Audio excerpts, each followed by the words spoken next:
She looked me dead in the eye, her face a mask of cold determination, and said, "It's Vegas with my bestie, or there's no wedding." My trust didn't just crack. It exploded into a million pieces. Just an hour before, our apartment was a chaotic mess of wedding preparations, but it was a happy mess. Piles of invitations sat on the dining table next to swatches of fabric and photos of floral arrangements. We were 3 months away from the day I was supposed to marry the love of my life, the woman I thought I knew better than I knew myself. We had spent the last year meticulously planning every detail, from the flavor of the cake to the first dance song. It was supposed to be the start of our forever, a testament to a love I believed was unbreakable. I was all in, completely and utterly devoted to building a future with her. I adored the way she'd laugh at my dumb jokes, the way she'd hum while she cooked, the way she made me feel like I was the only person in the world.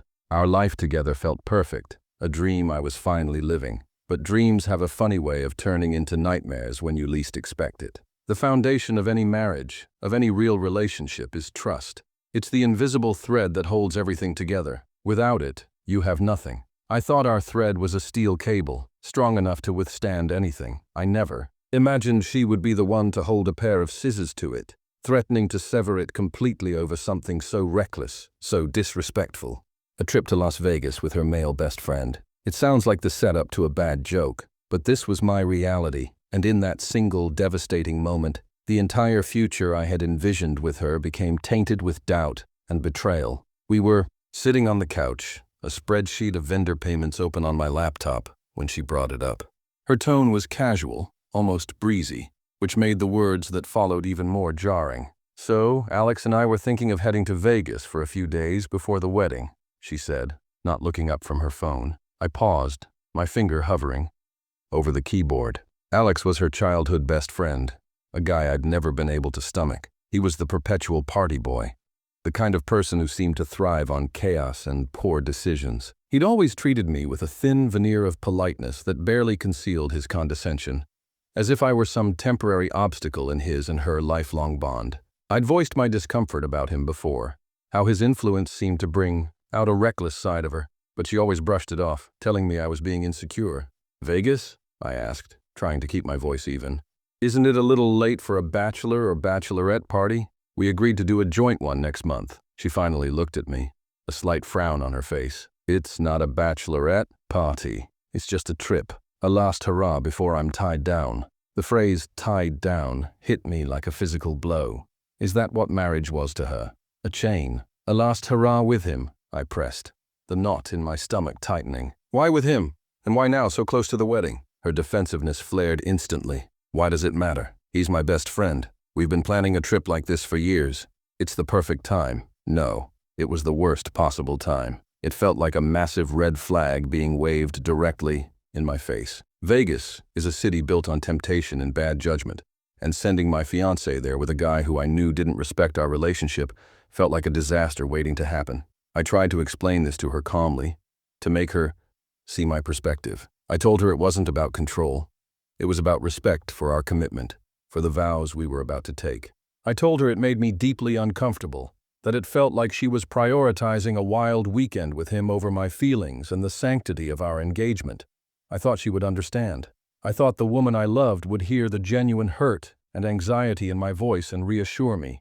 I was wrong. The conversation devolved into the worst fight of our relationship. My calm explanations were met with fiery accusations. "I can't believe you're trying to control me," she yelled, jumping up from the couch. "This is who I am.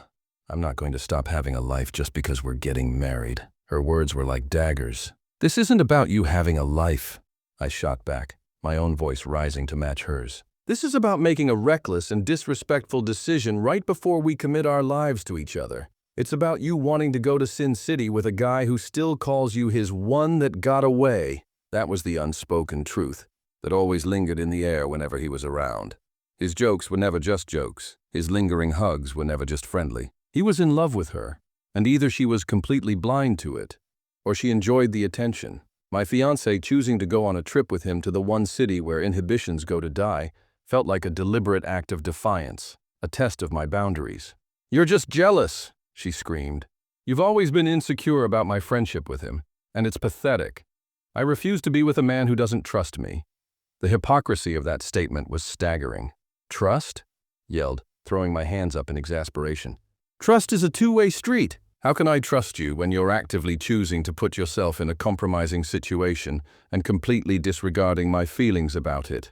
Trust is earned, and this right here is doing a pretty good job of destroying it. You're asking me to just sit here and pretend I'm fine with my future wife going on a wild trip with a man I know has feelings for her. Would you be okay if I did the same with an ex?"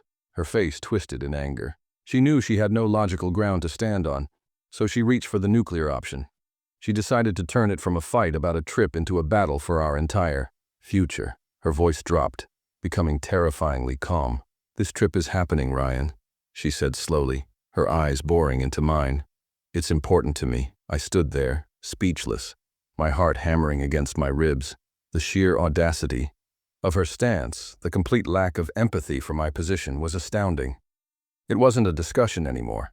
It was a demand. I looked at her, searching for any flicker of the woman I fell in love with, but all I saw was a stubborn stranger who was willing to gamble our entire future on a weekend of partying. "So you're really going to choose a trip with him over my peace of mind? Over us?" I asked, my voice cracking. This was it, the moment of truth. She took a deep breath, and the coldness in her eyes intensified. She was about to detonate the bomb she had been building, and then she said it.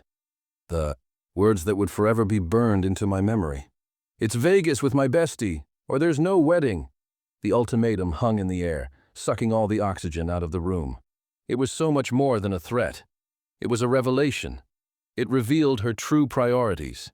It revealed the value she placed on our relationship, which was apparently less than a few nights of reckless fun. In that instant, the man who was excitedly planning his wedding died. He was replaced by a man consumed by suspicion and heartbreak. Now I'm sitting here alone in our apartment, surrounded by the ghosts of a future that may never happen. The invitations are still on the table, their elegant script mocking me. Her engagement ring is on the counter where I left it, its sparkle seeming dull and lifeless. She left for her mother's house after I didn't respond, leaving me in the deafening silence to contemplate her ultimatum. My mind is a war zone. One part of me screams to call her bluff, to cancel everything, to walk away from a woman who could so easily and cruelly weaponize our wedding against me.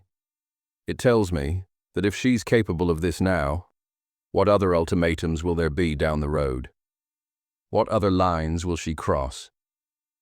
This part of me is screaming that her demand isn't even about the trip itself anymore. It's about a fundamental lack of respect. It's a power play, and if I give in, I set a precedent for the rest of our lives. But then there's the other part of me, the part that still loves her desperately. It's the part that remembers all the good times, the laughter, the promises we made.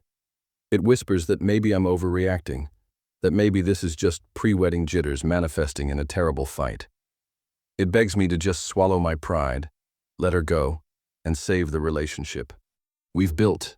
It's terrified of losing her, of throwing away everything we had over one incredibly stupid, incredibly painful decision. I'm trapped. If I say yes, I betray myself and live with the poison of knowing I caved to an emotional threat. If I say no, our dream ends. It's an impossible choice. So I'm asking you, what would you do? Would you cancel the wedding?